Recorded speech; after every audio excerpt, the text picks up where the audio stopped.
नमस्कार दोस्तों, मेरा नाम संतोष कुमार है और आज हम आपको पढ़ाएंगे क्लास 10th का फिजिक्स। और क्लास 10th के फिजिक्स का पहला चैप्टर का नाम है प्रकाश का परावर्तन एवं अपवर्तन। तो प्रकाश के परावर्तन एवं अपवर्तन के अंतर्गत किन किन चीज़ों को हमें पढ़ना है, वे सारी बातें हम शुरुआत से देखेंगे। तो प्रकाश के परावर्तन एवं अपवर्तन में मुख्य रूप से हमें प्रकाश, परावर्तन एवं अपवर्तन, ये तीन चीज़ों के बारे में पढ़ना है। तो सबसे पहले हम जानेंगे प्रकाश के बारे में। आप जानते हैं इस पृथ्वी पर यह ब्रह्मांड में प्रकाश का प्राकृतिक रूप से केवल एक ही स्रोत है और वो है सूर्य। इसके बाद हमारे पास और भी प्रकाश के स्रोत हैं, जैसे बल्ब है, मोमबत्ती है, लालटेन है। इन सारी वस्तुओं से भी प्रकाश उत्सर्जित होती है। तो जिन चीज़ों से प्रकाश उत्सर्जित होगी, यानी जिन वस्तुओं से प्रकाश निकलेगी, हम उन वस्तुओं को बोलेंगे कि ये प्रकाश के स्रोत हैं। तो चलिए हम पहला पॉइंट लिखते हैं, प्रकाश के स्रोत।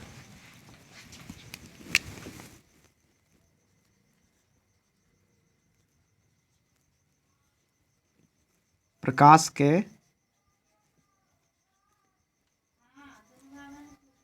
स्रोत। तो आपने देखा कि प्रकाश का स्रोत का क्या क्या है। तो एक है सूर्य, बल्ब, लालटेन, मोमबत्ती,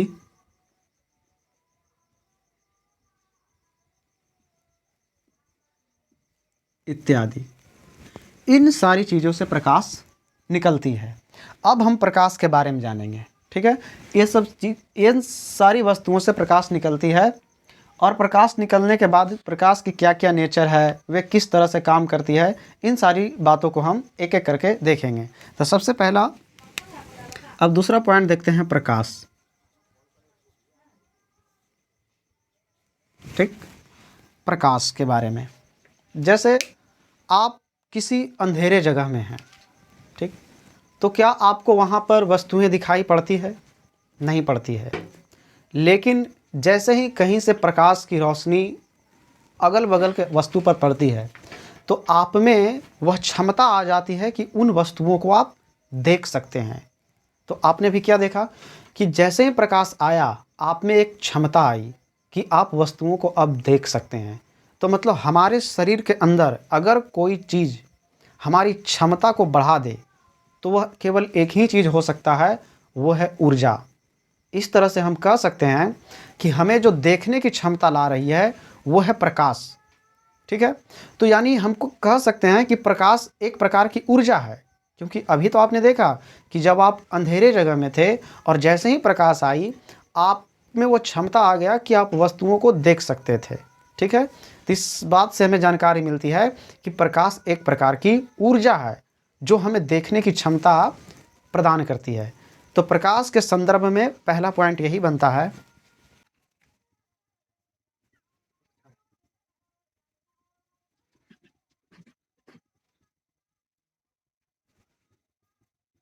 ठीक है, तो आपने देख लिया कि प्रकाश एक प्रकार की ऊर्जा है जो हमें देखने की क्षमता प्रदान करता है। अगर आपसे कोई प्रकाश की परिभाषा पूछे, तो आप यही बात को बोलेंगे कि प्रकाश एक प्रकार की ऊर्जा है जो हमें देखने की क्षमता प्रदान करती है। अब प्रकाश के संदर्भ में और बातें देखेंगे। अब हम देखते हैं कि प्रकाश की चाल, प्रकाश की चाल। तो प्रकाश का चाल होता है 3 × 10⁸ मीटर प्रति सेकेंड। मतलब ये कि प्रकाश एक सेकेंड में 3 × 10⁸ मीटर की दूरी तय कर जाती है। और इस बात की जानकारी हमें एक वैज्ञानिक ने दिया था जिसका नाम था रोमर। यानी प्रकाश की चाल की गणना किसने किया था? रोमर ने। अब दूसरा पॉइंट, तीसरा पॉइंट,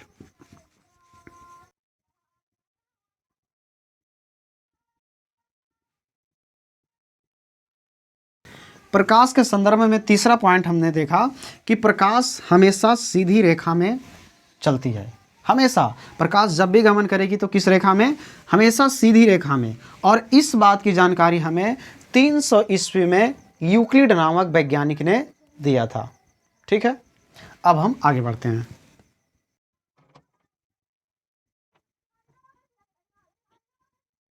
चौथा पॉइंट ये कि प्रकाश अनुप्रस्थ तरंग का उदाहरण है। आप ये मत जानिए कि अनुप्रस्थ तरंग क्या होता है, फिलहाल आप याद करने के उद्देश्य से केवल देख लीजिए, क्योंकि जब आप उच्च कक्षाओं में जाएंगे पढ़ने के लिए, जैसे 12th में, तो वहाँ आपको तरंग के बारे में बेहतर पढ़ाया जाएगा। फिलहाल आप यहाँ केवल ये याद रखिए कि प्रकाश अनुप्रस्थ तरंग का उदाहरण है। और यह अनुप्रस्थ तरंग का उदाहरण क्यों है? क्योंकि अनुप्रस्थ तरंग लंबवत निकलती है, ठीक है, और प्रकाश भी चारों तरफ लंबवत ही गति करती है, इसलिए प्रकाश अनुप्रस्थ तरंग का उदाहरण है। लेकिन कभी कभी प्रकाश विद्युत चुंबकीय तरंग की तरह भी कार्य करता है, तो इस पॉइंट को भी हम नोट करेंगे।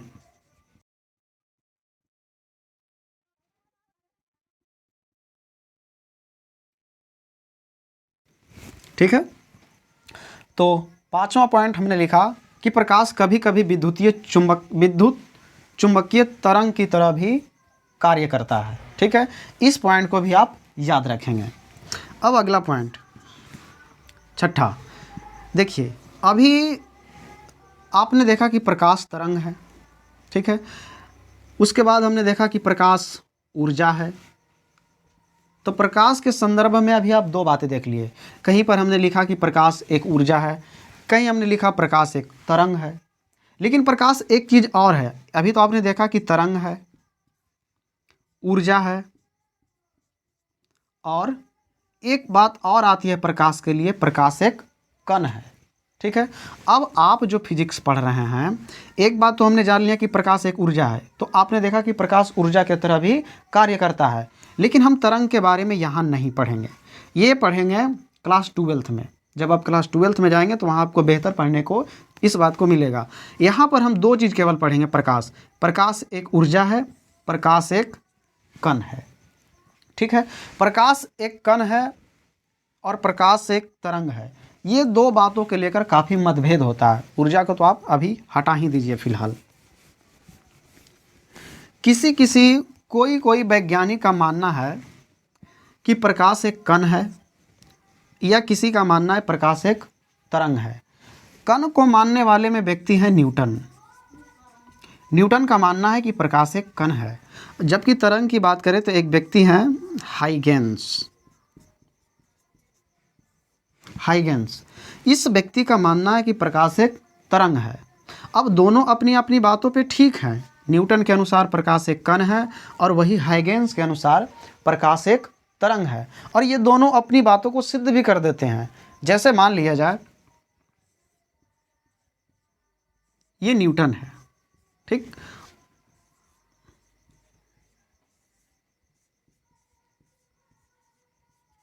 ये हाइगेंस महोदय है। अब ये दोनों अपनी अपनी बातों को किस तरह से सिद्ध किए हैं वो हम देखेंगे। हाइगेंस किस तरह से सिद्ध कर देता है कि प्रकाश एक तरंग है, और न्यूटन महोदय किस तरह से सिद्ध कर देते हैं कि प्रकाश एक कण है, इस बात को हम देखेंगे। ये दोनों बातों को लेकर दोनों में हो गया मतभेद। प्रकाश तरंग है, प्रकाश कण है। तब ये दोनों व्यक्ति आपस में मिले और अपने अपने प्रयोग को दिखाना शुरू किए, और वे बताने लगे कि प्रकाश किस तरह तरंग है और प्रकाश किस तरह से कण है। चलिए पहला एग्जाम्पल लेते हैं न्यूटन के अनुसार। ठीक है, न्यूटन महोदय हाइगेंस महोदय को बुलाए,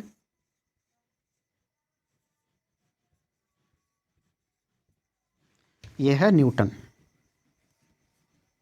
ठीक, और लाए और एक कमरे में बैठाए, और इसकी आंखों पर जोरदार रोशनी का एक टॉर्च मारा। लेकिन जैसे ही इन्होंने टॉर्च मारा, हाइगेंस के आंखों पे अचानक ही अपनी आंखें बंद कर लिए। तब न्यूटन ने इन्हें बताया कि आपने देखा प्रकाश एक कण है, मतलब प्रकाश के कण जैसे ही आपकी आंखों पे पड़ा, आप उसे महसूस कर लिए और अपनी आंखें बंद कर लिए। इस तरह से न्यूटन बोल दिया कि प्रकाश एक कण है। अब बारी थी हाइगेंस महोदय की। हाइगेंस महोदय बुलाते हैं फिर से न्यूटन को अपने यहाँ। ये रहे हाइगेंस महोदय और ये रहे न्यूटन महोदय। न्यूटन महोदय को बुलाकर हाइगेंस महोदय एक कमरे में बंद कर देते हैं, अंधेरे कमरे में। अब टॉर्च उठाते हैं और टॉर्च इनकी आंखों पर नहीं मारते, कहीं दूर ऐसे मारते हैं। अब न्यूटन से पूछते हैं हाइगेंस महोदय, क्या आपको कमरे में कुछ दिखाई पड़ रहा है? न्यूटन महोदय बोले हाँ, हम इसके अगल बगल वाले एरिया और जहाँ पर तुम प्रकाश मार रहे हो हम उस स्थान को देख सकते हैं। तब हाइगेंस महोदय बोले कि हमने तो आपकी आंखों पे टॉर्च नहीं मारा और ना ही हम तो केवल इस जगह पे टॉर्च मारा या इस जगह पे प्रकाश हमने दिया, फिर भी आप अगल बगल वाले एरिया को देख पा रहे हैं। क्यों? इससे पता चलता है कि हमने जो प्रकाश मारा वो कोई कण नहीं, तरंग है जो यूं ऐसे फैल के चलता है। तब इन्होंने अपनी जगह भी सिद्ध करके बता दिया कि प्रकाश एक तरंग है। तो अभी तक यह नहीं क्लियर हो पाया है कि प्रकाश कण है या प्रकाश तरंग है, लेकिन मुख्य रूप से अगर हम आगे उच्च क्लास में पढ़ेंगे तो प्रकाश को मुख्य रूप से तरंग के रूप में ही पढ़ेंगे। लेकिन हम 10वां क्लास का फिजिक्स पढ़ रहे हैं और 10वां क्लास के फिजिक्स में अधिकांश न्यूटन की लिखी हुई बातें हैं, यानी न्यूटोनियन फिजिक्स हम बोल सकते हैं। ठीक है, तो आपको समझ में आ गया होगा कि प्रकाश किस तरह से कण है और प्रकाश किस तरह से तरंग है। तो इस पॉइंट को हम ऐसे लिखेंगे।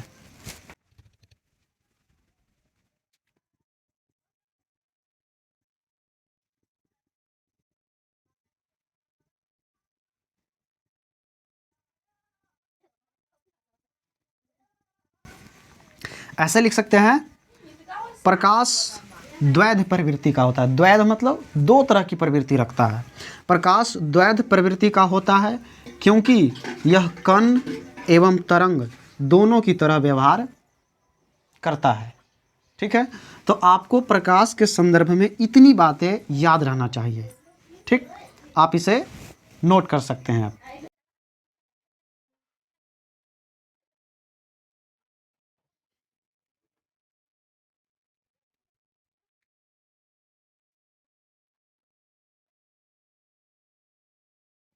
अब हम देखेंगे प्रदीप्त वस्तुएं और अप्रदीप्त वस्तुएं।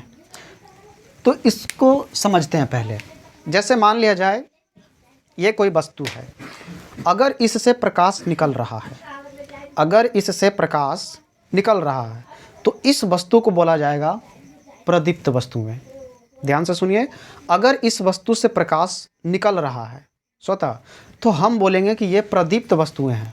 लेकिन वही अगर हम इस वस्तु से प्रकाश नहीं निकलेगा तब हम बोलेंगे कि यह अप्रदीप्त वस्तुएं हैं। तो उम्मीद है आपको समझ में आ गया होगा कि प्रदीप्त वस्तुएं किसे कहते हैं और अप्रदीप्त वस्तुएं किसे कहते हैं। तो चलिए इसे हम नोट कर लेते हैं।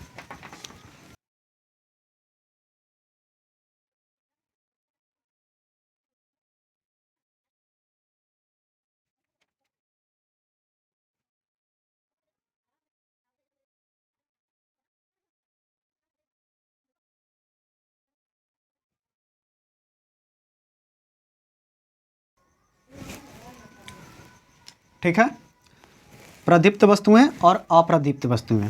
अप्रदीप्त वस्तुएं जिस वस्तु से प्रकाश नहीं निकलता है वह अप्रदीप्त वस्तुएं हैं, जैसे लकड़ी, कागज, कुर्सी।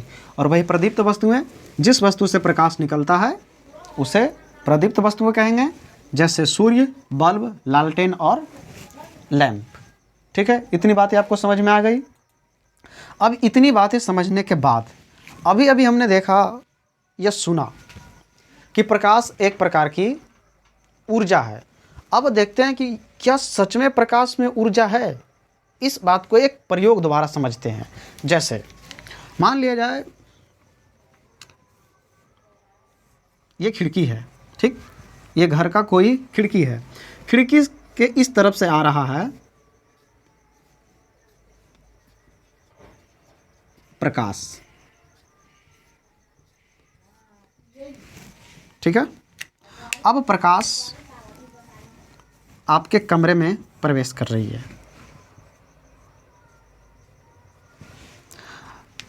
ये प्रकाश आपके कमरे में प्रवेश कर रही है।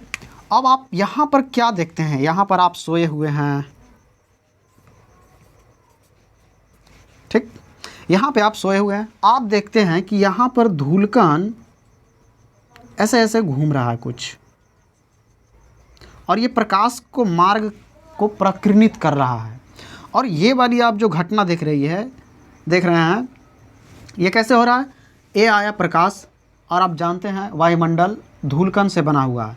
जैसे ही धूलकण पर प्रकाश पड़ा, प्रकाश से ऊर्जा को अवशोषित कर लिया धूलकण, और ऊर्जा अवशोषित करने के बाद ये चारों तरफ घूमने लगे। अब ये प्रकाश के मार्ग को विकिरणित कर रहे हैं, और जो ये घटना हो रही है, इस घटना को कहा जाता है प्रकीर्णन। ठीक है, तो इस घटना को बोला जाएगा प्रकाश का प्रकीर्णन।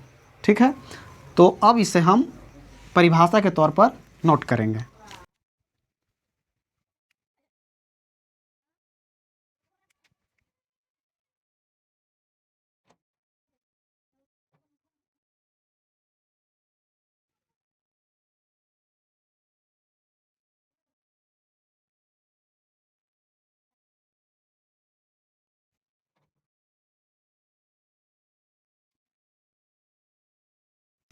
प्रकाश का प्रकीर्णन देखिए, जब प्रकाश छोटे छोटे कणों पर पड़ते हैं तो कण प्रकाश से ऊर्जा अवशोषित कर चारों ओर परिकीर्णित होने लगते हैं, मतलब घूमने लगते हैं।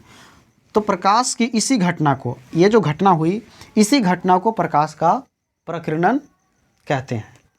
ठीक है, अब हम जब प्रकाश चलती है ऐसे, तो ये कुछ लाइनिंग दिखाई पड़ता है। ये रहा प्रकाश, प्रकाश जब चलती है तो ये लाइनिंग दिखाई पड़ता है, और ये जो लाइनिंग दिख रहा है ना, यही है किरण। तो मतलब ऐसा लगता है कि प्रकाश मानो इस रास्ते पर चल रही है। तो प्रकाश जिस रास्ते पे चलती है, ठीक है, प्रकाश जिस रास्ते से चलती है उसे हम क्या कहते हैं? किरण। तो अब हम नोट करेंगे किरण किसे कहते हैं।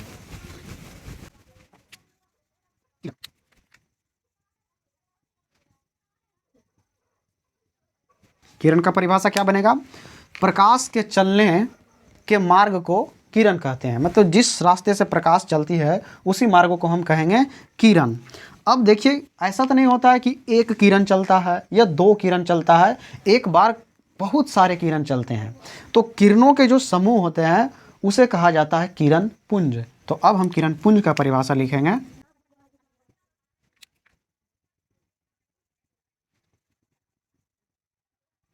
ठीक है,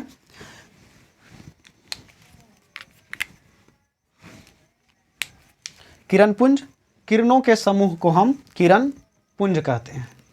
ठीक है, अब हम जानेंगे कि किरण पुंज कितने प्रकार के होते हैं। ठीक है, तो कितने प्रकार के होते हैं इस बात की जानकारी हम अगले क्लास में लेंगे।